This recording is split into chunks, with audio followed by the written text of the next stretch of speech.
Message ko sa Pilipino, kabalo mangod ko, alam ko ba how he took his oath seriously. Gihimo niya ang tanan para sa Pilipino. Gusto niya may maayos na buhay ang bawat Pilipino. Gi-make sure niya na ang mga tao maka-avail sa medical assistance when he was president.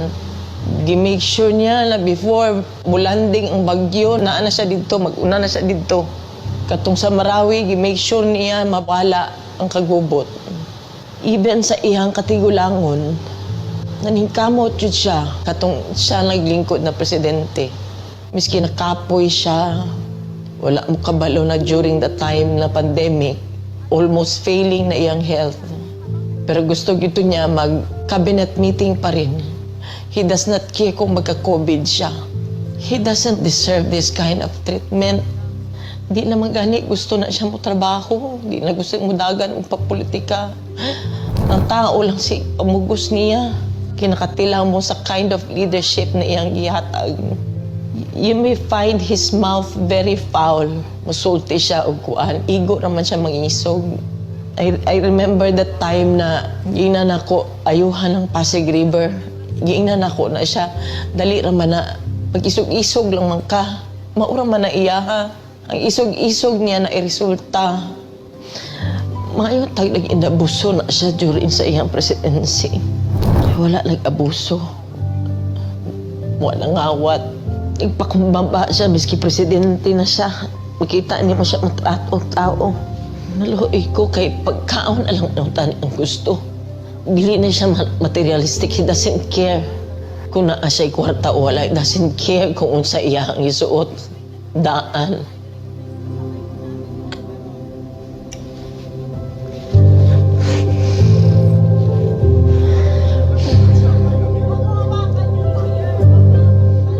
Wala ko kapalong sa akong pagtabang. Maski kaluoy na lang unta. Kaluoy na lang. Abuso. Grabe. Abuso. Simple lang ay yung gusto. Deprive pa yun ninyo.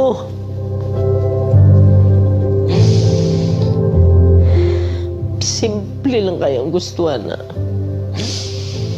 I-deprive, miski gipatay na unta nimo siya dito. Kidnap ninyo. Mag 80 years old na na siya. Kabalo mo ko sa iyang health. Wala tanan. Wala gani medisina. Kagikan mi sa Hong Kong. Good for 3 days lang iyang dala. Pati sa nina. Grabe, abuso.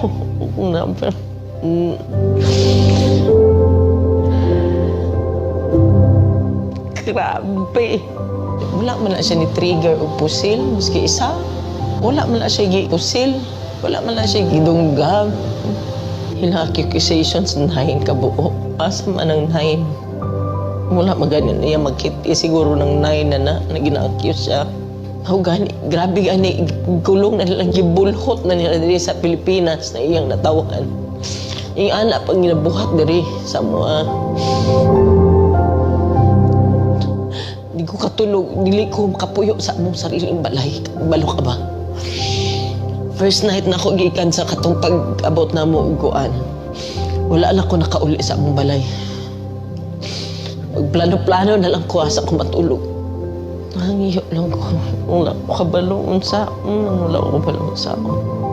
Maluoy lang ko kay ultimo pagkaon ana ba. Binisaya lang ang gusto ana. Kung uba naghandong og mansyon ka na sa dili. God. Pero lang. Maghangyo ko sa inyo. Di ta mo undang hanto di siya mubalik.